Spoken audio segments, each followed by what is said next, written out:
your people. Glorify yourself. In Jesus' mighty name we pray. Amen. So, be your own person. Pwede nyo masabihin sa katabi nyo yan, be your own person. Yan, huwag gaya-gaya. God designed the real you. Every one of us has a design. Everyone, katulad ng fingerprint, walang magkakamukha. So, walang taong magkakamukha, pero lahat ng tao reflecting God's glory. Or every person is designed to reflect God's glory. Sabi sa Romans 8:29 to 30, for those God foreknew, He also predestined to be what? Like His Son, Jesus Christ, to be conformed to the likeness of His Son, that He might be the firstborn among many brothers. And those He predestined, He also called. So every person that accepted Jesus as Savior and Lord, or will accept Jesus as Savior and Lord, God already knew that beforehand. God does not cause us to accept or reject His Son, but because God is infinitely knowledgeable, He knows, even before it happens, who will accept Him. He does not cause us, it is our free will to accept or reject Jesus. But those whom God foreknew, God predestined. Yung mga alam na niya, natatanggap sa kanyang anak, ay ginawa na niya ng isang perfect na future, isang perfect design. And what is that? To be conformed to the likeness of His Son. Na ang ginawang disenyo ng Panginoon para sa atin ay maging kamukha tayo, maging kauri tayo ng kanyang anak, ang ating Panginoong Jesus. So God designed the real you. First of all, the design is based on His foreknowledge and based on predestination. After we have accepted Jesus as Savior and Lord, predestiny takes over. Kasi tinanggap mo na si Jesus as Lord, di ibig sabihin hindi na tayo ang Lord ng ating buhay, doon pa lang mag-uumpisa ang predestiny. Pero hindi mo pwedeng sabihin, a person is predestined to be saved, or this person is predestined not to be saved. Because the Lordship of Jesus Christ takes effect only when you accept Jesus. That's why His Lordship and the implementation of predestiny can only begin when you already have Jesus as Savior and Lord. And what is the predestiny? To be like God. Remember that God created man in His own image. Therefore, the duty of man is to go back to that image that was lost in the Garden of Eden. That is our predestiny. That is what God has ordained for us, that we should all go back to the original perfection that was lost. Of course, nobody reaches perfection in this life, in this side of eternity, but the duty and the privilege of every Christian is to get nearer and nearer and nearer to that perfection. So God called you and me. A man or a woman of God must be the person that God foreknew, predestined, and called to be. Christians are to be their own. And in our definition today, what is to be your own? To be what God has designed you to be. Because that is your identity. Tulad ng ibinigay sa atin na fingerprint, that is your identity. Katulad na ibinigay sa atin na mukha, bone structure, that is your identity. No one else is like you. So you are what God has meant you to be. Christians are to be their persons, not the product of the sinful, twisted, and deformed world system. How can you be your own? Be what God designed you to be. And today, in our continuing journey to becoming what God has wanted us to be all along, what we really are, we're going to discuss 6 steps to be your own person. 1, think what God wants you to think. You know, Satan and other men will always want you to think the way they want you to think. How does Satan want us to think? He wants us to be malicious. He wants us to be judgmental. He wants us to be negative. He wants us to be discouraging. He wants us to be gloomy. He wants us to be suspicious and jealous and boastful and proud. So how can you think the way God wants you to think? First of all, think positively. Be optimistic. But do not be foolish or ignorant or gullible to the point that we're too optimistic or that we no longer recognize real danger signs. We no longer recognize really dangerous people, but we have to be optimistic. Philippians 4:8 gives us a glimpse into this optimism. Sabi niyan, whatever is true, whatever is noble, whatever is right, whatever is pure, whatever is lovely, whatever is admirable, if anything is excellent or praiseworthy, think about such things. It's so beautiful. Philippians 4:8 tells us what to think of. Think about what is true. Pag hindi totoo, huwag yung isipin. Lalo kung imagination pa lang, huwag isipin. Minsan yung mga selos are born out of very rich imagination. Iniisip mo pa lang, kumukulo lang yung dugo, nagiinit ang yung tenga at nagngangalit ang yung panga, pero iniisip mo pa lang yan, di pa yung totoo. Kaya ang sabi ng Bible, whatever is true, you think about it. So minsan nagsususpecha tayo sa ating kapwa, hindi pa naman natin napapatunayan, we begin to behave as if our suspicions are already true. Lumalayo na ang ating loob, nagagalit na tayo, nagtatampo na tayo, yun pala, imagination pa lang natin. So whenever there's some imaginations knocking at your door, you ask, is it true? If it's not true, don't think about it. We have to be ready for the machinations of the evil one. Hindi naman yung caught unprepared tayo sa lahat ng mga traps ng evil. You think about it too, of course, technically, but you don't dwell on those thoughts. And you don't let those thoughts influence your behavior. Whatever is true, whatever is noble. You like to behave a certain way, you like to think a certain way, you like to treat a person a certain way, and you ask yourself, is it noble? Ito ba ay katangi-tangi? Ito ba ay kapuri-puri? Ito ba ay maganda at dakila? At sabi, whatever is right. So alam na agad natin, I think every one of us knows what's right and what's wrong. I think nobody here agonizes na hindi malaman kung alin ang right at wrong. Alam na natin yun. So whenever we think of wrong things, it is by choice that we do so. There are very few things that are wrong pala na hindi natin alam from the beginning. Very few. There are some. Whatever is pure. You are thinking malicious thoughts, judgmental thoughts. Sasabihin natin, ito ba ay pure? Or am I manipulating people and events? Alam niyo po, marami mga tao magaling mag-manipulate. They have a certain script and they make every person behave and speak according to that script through their machinations, through their charm or whatever it is. But whatever it is, sabi niya, sa Bible, whatever is pure. Then you ask, whatever is lovely. Think of these things. Whatever is admirable. If anything is excellent or praiseworthy, think about such things. So, ang tanong natin lagi, pag meron tayo palang iniisip, is it true? Kung hindi true, hindi ko ito masyadong bibigyan ng pansin. Baka haka-haka pa lang. Bintang pa lang. Marami sa atin yung bintang, kung makakilos na tayo, parang totoo na eh. Kaya mga napagbibintangan, judge agad. Maging sa hukuman, matagal nga bago magbigay ng verdict. Minsan mga Kristiyano, mabilis magbigay ng verdict. You ask myself, is it noble? Okay, I'm thinking of doing this thing, but is it noble? Is it right? Is it pure? We have failed many times to stop and think about these things. That's why we think of wrong things. And whenever our thoughts are inclined towards a certain direction, be sure that your life will also follow that direction. Nauuna lang naman yung thought. Kaya binabantayan ang thought. Nurture pure thoughts. Sabi ng Psalm 33:5, the Lord loves righteousness. Natutuwa siya at lumiligaya siya kapag merong katuwiran, kapag merong righteousness in our lives. So we think about such things. So remember, one step in becoming your real you, think what God wants you to think. Kasi bibigyan ka naman ni Satan ng mga alternative thoughts. Ungodly people will suggest ungodly thoughts. And even our own ungodliness in ourselves will try to surface and teach us. But remember, if you have to be what God has predestined you to be, think what God wants you to think.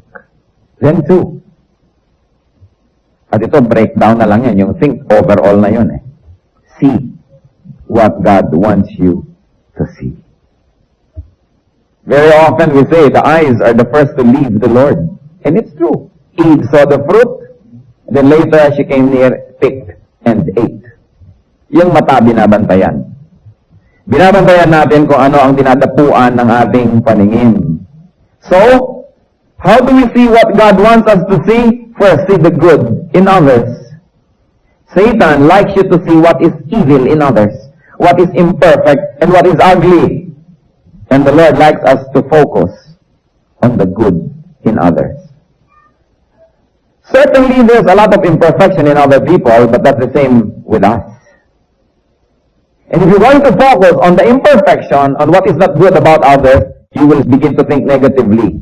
Then yung first natin, think how God wants you to think, and what God wants you to think of will become what? Betrayed, will get betrayed. So, look, overlook, forgive, and pray for faults and failures of others. Sa pamilya, sa magkakaibigan, sa mag-asawa, sa magkasintahan, sa church, ano bang unang sumisira? Ito yung ang tinitingnan mo yung negative in others. That's not what God wants you to look at. If you're going to look at something negative, look into yourself. If you're going to look at something nice and good, look at other people. 1 Peter 4:8, above all, love each other deeply, because love covers a multitude of sins. It has never failed to amaze me, this verse. I have consulted with so many references, and nobody has really given the answer that I'm looking for. Na kaninong sin ba yung natatakpan ng love? Yung sin ng minamahal o yung sin ng nagmamahal? Kasi sabi niya, love covers a multitude of sins. And I like to think that it works both ways. If I love you, I will focus on the positive, and my love will cover the negative aspect in you. It will cover your sins. And yet also, if I love other people, and I look at what is positive in them, that same love will cover my sins. Because if I start looking at negative things, I become sinful too. I become judgmental, I become proud. I probably become unkind. So, both ways. Love covers a multitude of sins. You want to sin less and less and less? Love more and more. The way God wants us to love. Because if we love people, there will be very few things that they'll do that will probably hurt us or will make us judgmental or strict. Because love covers a multitude of sins. Kaya nga kung minsan mayroong nabasag na baso, depende kung sinong nakabasag para tayo magalit. Pagka loved one mo, ang tanong mo agad, nasugatan ka ba? Pero pag iba, lalo katulong, ano? Makabasag ka na naman, salary deduction. Pero pagka mahal mo sa buhay, pagka anak mo, titingnan mo agad kung baka nasugatan. Most of the time, it's not what people do, but who does it. That becomes important. So we should love more. See what God wants us to see. Because no matter how we try to go through life, ang bawat isang tao, meron talaga yung kapintasan At meron talaga yung katangian. Pag yung kapintasan ang lagi niyong tiningnan, kung meron kayong konting pag-ibig, mawawala pa. At pag nawala na yon, lalong lalaki ang kanyang mga mali. At lalo namang lalaki ang ating mga mata sa pagtingin sa kanyang mga mali. At lalong magiging miserable ang buhay nating lahat. So when you're looking at somebody else, you say, is this God, what God wants me to see? Okay, I'm looking at someone. Is this what God wants me to look at? Or God wants me to look at something positive and nice and beautiful and pure? Another thing under that, seeing what God wants us to see opportunities beyond difficulties. Ang mga godly people, when there's a difficulty, when there's a problem, when there is what you might call a tragedy, they look beyond it and see God. And see an opportunity. There's always an opportunity in every difficulty. Lahat tayo puyat dahil sa kasalan. At masaya naman tayo napuyat dahil sa masayang bagay. But tomorrow morning, Sunday, that's an opportunity to come on time. Is it not? Kasi konting-konting pagkakataon lang yung lahat tayo puyat, huwag yung papalampasin yung opportunity na maging dakila at maging bayani. Sapagkat ang kadakilaan at kabayanihan ay nangyayari lang sa mga mahihirap na pagkakataon. Kaya pag mayroong mahirap na pagkakataon, ito talaga, nakakainis itong taong ito, then this is my opportunity to be kind. Otherwise, kung mabait naman siya, I don't have any opportunity to be kind. It only follows that I should be kind dahil kind siya. Eh kung hindi na siya kind, this is an opportunity for my light to shine dahil nag-brown out.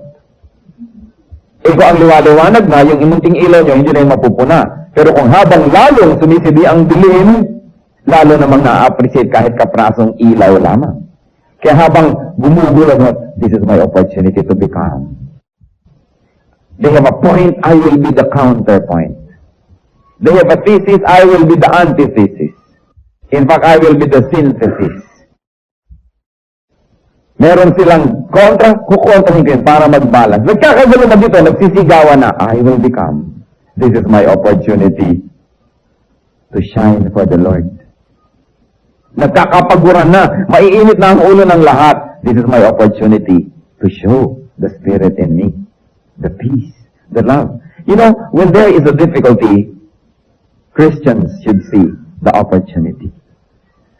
Because the more difficult the situation, the better the opportunity to shine for God. Kaya sabi sa Hebrews 12:15, see to it that no one misses the grace of God, and that no bitter root grows up to cause trouble and defile many. When there's a difficulty, say, I will never miss the grace of God in this opportunity. Because every difficult situation is accompanied by God's grace. Those who don't pass the test only choose not to pass. But every difficulty, every problem is accompanied by a solution. Every question has an answer. Every challenge is an opportunity to be victorious. You want to be your own person? You want to be what God has wanted you to become all along? See what God wants you to see.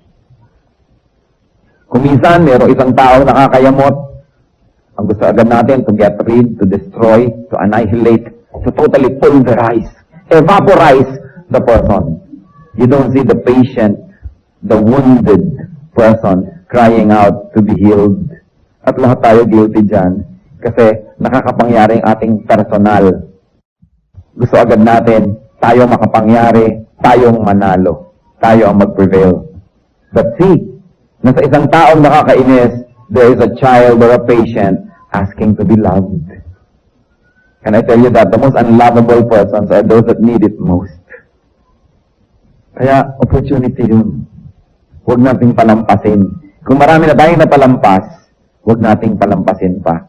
O kaya huwag nating palampasin lahat. Meron tayong magagawa. In our journey towards godliness, to be our own person, number 3, hear what God wants you to hear.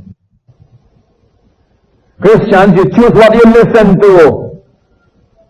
Hindi ko yata papayagan na ang tenga ko tambakan araw-araw ng mga tao ng complaints, ng gossip, ng slander, ng mga reklamo, ng mga paninirang puri, at ng mga kung ano-anong mga nakakapabagsak ng damdamin.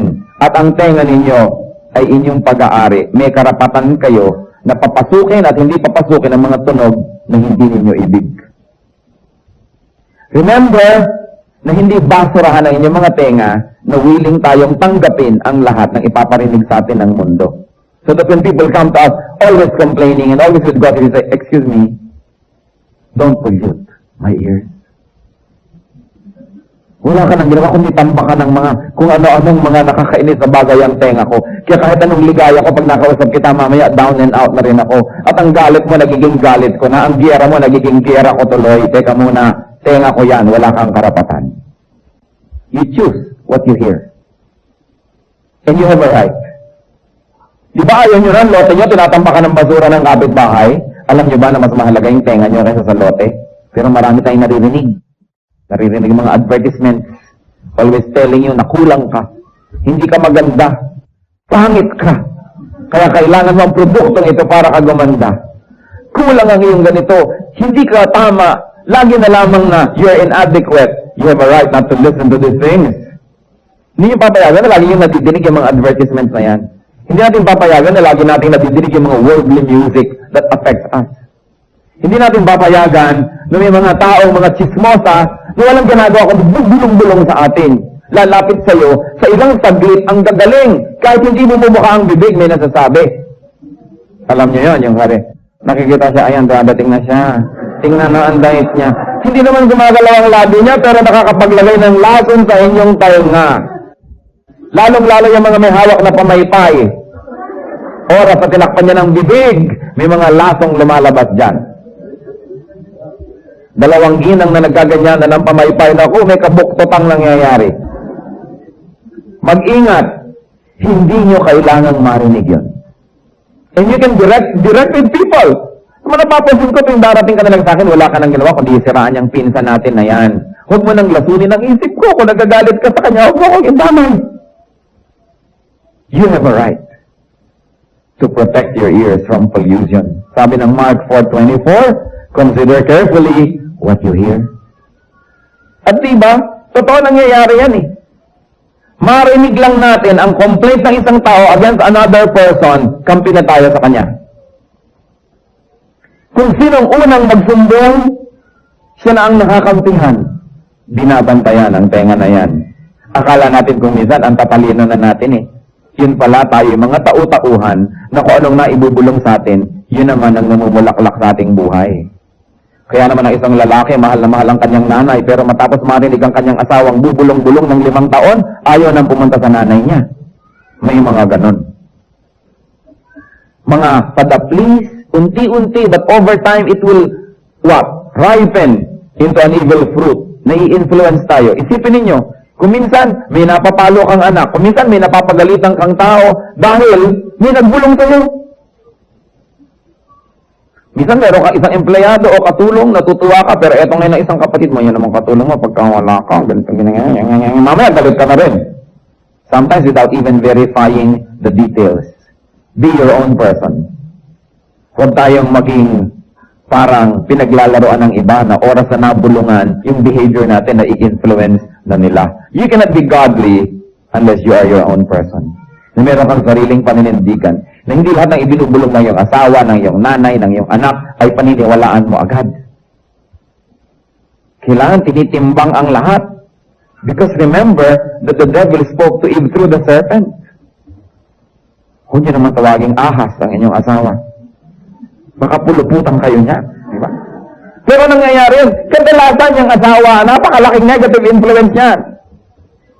Binalasan ang inyong isipan laban sa inyong mga sariling kamag-anak o minsan laban sa inyong sariling nanay. It can happen. So, kailangan binabantayan. And then number 4, in our journey, say what God wants you to say. Yung mga unkind and harsh and critical words have no place in the Christian vocabulary. But remember this, Christian, are you listening? The enemy will tempt you to say what he wants to say through you. The enemy will tempt you to speak the way he speaks. And the enemy will tempt you to be his spokesperson. Never let it be. Never let it be. Kung minsan gusto ng demonyo na pag-awayin ng 2 tao, so sa'yo ibubulong para ikaw ang magsalita nung siya ang gustong magsabi. But he cannot say that. Wala naman siyang vocal cords. He does not enter the physical world. So he will need your physical body. He will need your mouth and tongue to speak on behalf of him. And you don't allow that.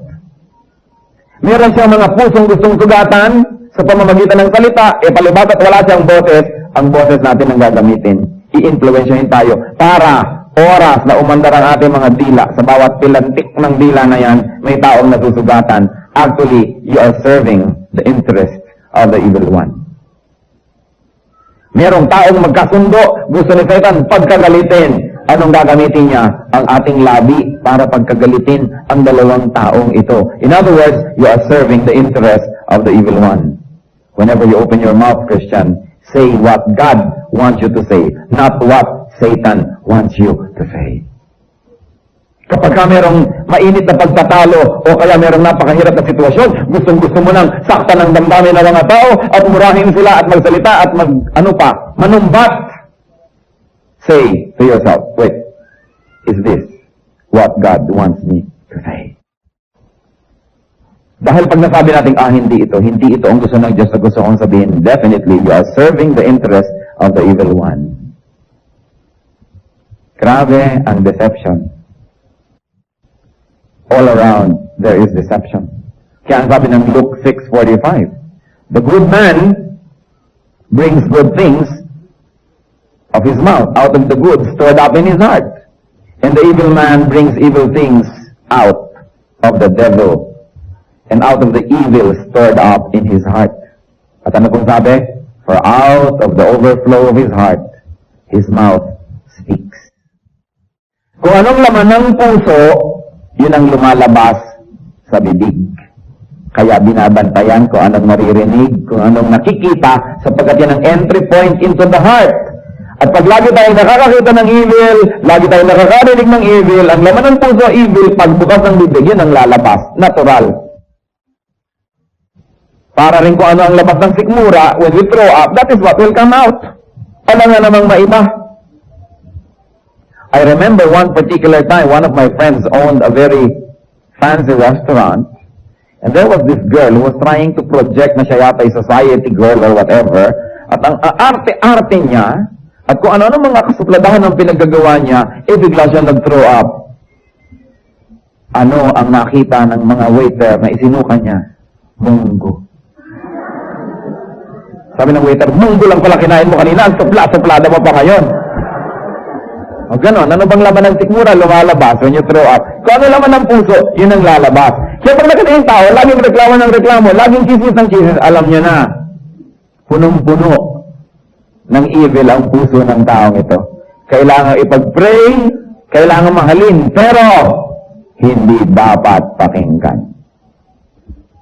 Maraming ganun. So say what God wants you to say. In a very difficult situation, you are tempted to open your mouth and say, Lord, is this what you want me to say? Hindi naman mahirap malaman eh. Hindi mahirap malaman.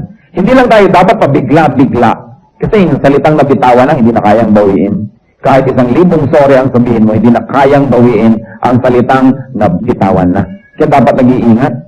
Do not be the devil's spokesman. And do not be other people's spokesman. Marami mga tao magaling magpaikot eh. Galit sila doon, hindi nila mapagalitan, ikaw ngayon ang gagalitin nila para ikaw magalit. Meron silang taong gustong pagsabihan, hindi nila masabihan, sa'yo ngayon ngulngol ng ngulngol, sa'yo ngayon bulong ng bulong. Mamaya, kung hindi nyo babantayan, sinasabi nyo na doon sa tao ang gusto niyang sabihin, pero hindi niya sinasabi dahil kayo ang ginagamit niya. Madalas yan. Napakadalas. Kaya babantayan natin, teka muna, bakit mo ba ako ginagalit? Gusto mo siguro awayin ko siya para sa'yo. Kasi nga, napakaraming tao nagmamanipulate. They manipulate others. They make you angry so that you will fight their battles for them. So that you will fight God. Yan ang gusto ni Satan eh, labanan ng Diyos. So ang ginagawa niya, tayo ang kanyang nililin lang para tayo ang lumaban. So we will fight his battle. Don't you be deceived, Christians. Kaya ang sabi sa Bible, oh, be as innocent as doves, but be wise as serpents. Huwag tayong mga uto-uto. At sino naman ang may access na maglagay ng basura sa ating tenga at sa ating mata? Ito yung mga taong malapit sa atin. Kaya bantayan ang mga taong malapit sa atin.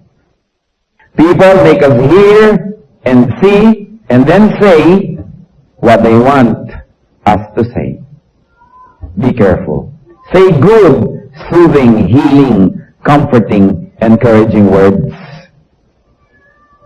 Sabi sa Colossians 4:6, let your conversation be always full of grace, seasoned with salt, so that you may know to answer everyone. Our speech must be seasoned with salt. In other words, yung walang lasa, walang kwenta, dapat may lasa. At hindi lang yon, yung salt stops decay. Kaya kung decay yan ang ating tampakan ng asin. Parang daing. Diba? Tumitigil ang kanyang pagka-decay, pagka inaas na ng gusto. Pag kulang sa asin, madaling masira. Kaya sabi, let your conversation always be full of grace, seasoned with salt.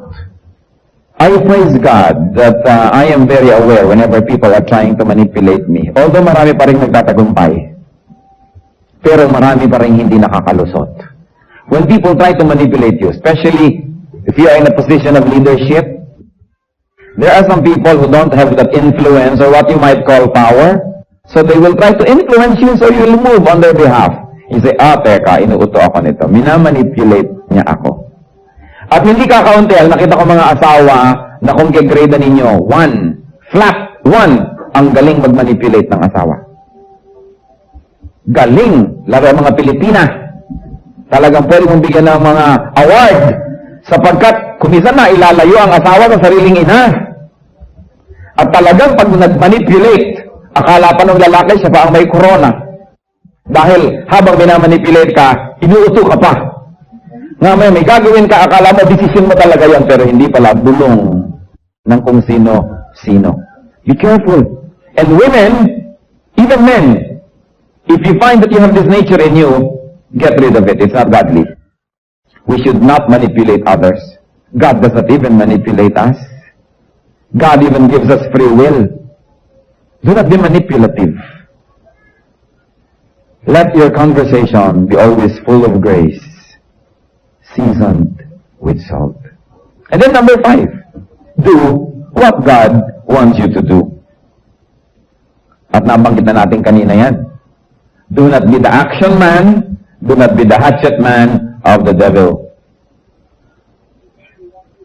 Do not do only what you want to do, and do not be the puppet or robot of another person. Maraming ganun kasi atin sa daigdig na ito, napakaraming mga tao yung kulang yung strength of character na hindi nila nabamalayan, sila ay minamanipulate na ng iba. Ginagawa na nila yung hindi nila dapat gawin dahil nai-influensya sila ng iba. So we become angry with their enemies, we quarrel with their enemies, and in the end, we fight their wars. Pinagtatawanan tayo ng evil one when that happens. Kaya sabi lagi sa Bible, be full of wisdom. Be full of wisdom. Do what God wants you to do. So whenever we're going to take a course of action, you ask yourself, is this what God wants me to do? Gusto ba talaga ng Diyos ito? O ako'y na-deceive lamang? And finally, go where God wants you to go. Why? Because God will accompany you. Wherever He wants you to go, He will accompany you with grace, with protection, with success, with peace. Be where God wants you to be.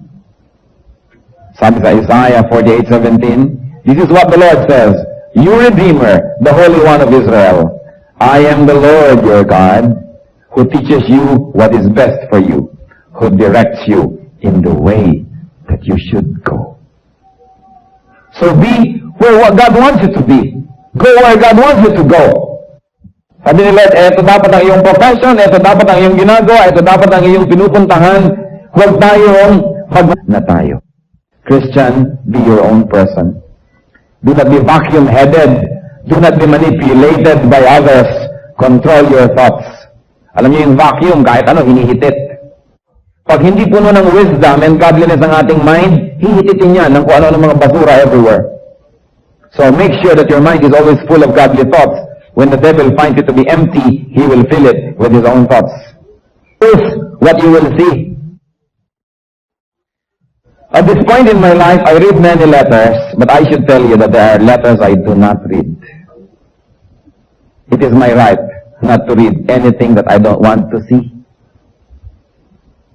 You can never imagine what kind of letters I get. What kind of indecent proposals I get.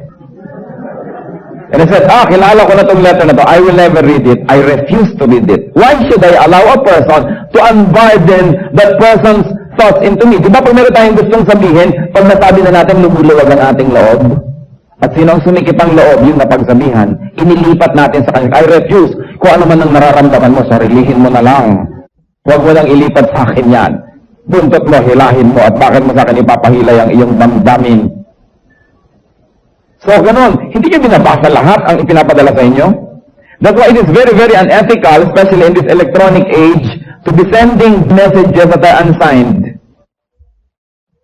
yung mga kung ano-anong code, hindi mo kilala, it's very unethical. You have no right to enter a person's mind with your thoughts without even having the decency to sign your thoughts. Kung minsan may magbibig sa akin ako ano-ano. Magaganda naman. Kaya lang, mag-iisip ka, sino to? Bakit mo ako ginaganito? Anong karapatan mo na pag-isipin ako sa oras na to? And so, yan ang mga intrusion sa ating buhay. Mabuti pa nung araw, walang telepono, walang fax, walang mga beeper. Kung hindi person to person makipagkita sa'yo, hindi masasabi ang layunin. Pero ngayon, it is so easy to hide in the dark and yet be able to unload your garbage into another person's mind. I tell you this, be the guardians at the doors of your eyes and ears. It is your basic right not to see what you don't want to see and not to hear what you don't want to hear. Do not let your mind become a blank tape na kahit ano na lamang i-tape ng iba pumapasok tuloy. Tanggalin niyo yung parang tenga, no taping allowed. Hindi ko pwedeng pakinggan ang ayaw kong pakinggan. Sino magbigay sa'yo ng karapatan na mapaluwag mo lang ang dibdib mo, ipapasok mo sa tenga ko ang laman ng iyong dibdib, lalo kung ayaw kong pakinggan yan.